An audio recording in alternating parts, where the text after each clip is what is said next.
ભારત પાકિસ્તાન સરહદ નજીક સુઈ ગામના ગોલપ નેસડા ગામે અંદાજિત 20 કરોડના ખર્ચે બની રહેલા દેશના પ્રથમ ગો અભયારણ્યના લાભાર્થે ગત 10 જાન્યુઆરી રાત્રિએ એક ઐતિહાસિક લોક ડાયરો યોજાયો હતો। સિંહ વાઘની જેમ હવે ગાયો માટે પણ સત્તાવાર આશ્રય સ્થાન ઊભું કરવાના ઉમદા હેતુમાં બોલિવૂડ અભિનેતા સોનુ સૂદ વિશેષ અતિથિ તરીકે ઉપસ્થિત રહ્યા હતા। બનાસકાંઠાના સાંસદ ગેનીબેન ઠાકોરના સ્કૂબા ડાઇવિંગ કરતો વિડીયો વાયરલ થયો છે, જેમાં તેઓ ભારત સરકારની એગ્રીકલ્ચર કમિટીના સભ્ય તરીકે દક્ષિણ ભારતના રાજ્યોની અભ્યાસ મુલાકાતે ગયા હતા, જ્યાં તેમણે દરિયાઈ પર્યાવરણનું નિરીક્ષણ કરવા માટે સ્કૂબા ડાઇવિંગ કર્યું હતું। આ અભ્યાસ મુલાકાતનું આયોજન ભારત સરકારની એગ્રીકલ્ચર કમિટી દ્વારા કરવામાં આવ્યું હતું। મુલાકાતનો મુખ્ય ઉદ્દેશ્ય દક્ષિણ ભારતના રાજ્યોની ખેતી, પશુપાલન, ફૂડ પ્રોસેસિંગ અને મત્સ્ય ઉદ્યોગની કામગીરી તેમજ તેની સંભાવનાઓનું ઊંડાણપૂર્વક નિરીક્ષણ કરવાનો હતો।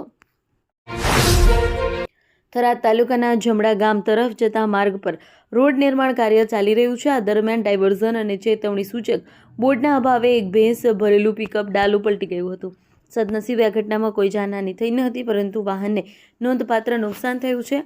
માહિતી અનુસાર થરાદ તરફથી જમડા ગામ તરફ જઈ રહેલું પિકઅપ ડાલુ રોડ પર ચાલી રહેલી કામગીરી વચ્ચે અચાનક અસંતુલિત થઈ ગયું। વાહન ચાલકને યોગ્ય માર્ગનો અંદાજ આવી શક્યો ન હતો, જેના પરિણામે ગાડી રોડની બાજુમાં પલટી મારી ગઈ હતી। વાવ તાલુકાના બુકણાસીમ વિસ્તારમાં એક નીલગાયનું બચ્ચું શ્વાનના હુમલાથી ગંભીર રીતે ઘાયલ થયું હતું। બચ્ચું બુગણા માઇનોર કેનાલના પાણીમાં ફસાયેલું મળી આવ્યું છે, જેને સફળતાપૂર્વક બચાવી લેવામાં આવ્યું હતું। નર્મદા નિગમના કર્મચારી દિનેશ રાજપૂતે આ દ્રશ્ય જોતા તાત્કાલિક કાર્યવાહી કરી હતી।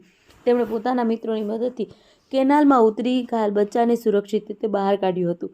સમયસર આ બચાવ કાર્યને કારણે બચ્ચાનો જીવ બચી શક્યો છે।